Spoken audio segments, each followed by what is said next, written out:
વડોદરા મહાનગરપાલિકા દ્વારા બ્રિજ રિપેરિંગના કોન્ટ્રાક્ટને લઈને હવે ગંભીર સવાલો ઊભા થયા છે।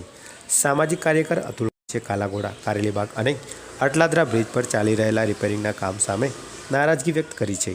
અતુલ ગામીચીનો આક્ષેપ છે કે વડોદરા મહાનગરપાલિકા હવે સેવા સદન નહીં મેવા સદન બની ગઈ છે।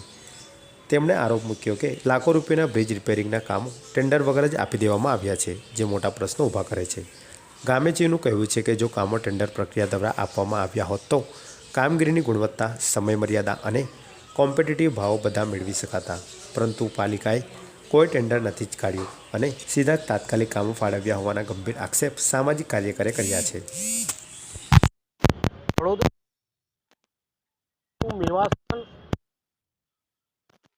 જે બ્રિજોની મરામતની કામગીરી કરવામાં આવી તે છે વડોદરા શહેરના 3 બ્રિજોને પણ મરામત એટલે રિપેરિંગ કરવાનું કામ વડોદરા મહાનગરપાલિકાએ લીધું, પરંતુ આનું કોઈ ટેન્ડર પ્રક્રિયા કરીને જેના કારણે 67(3) હેઠળ કામ આપવામાં આવ્યું।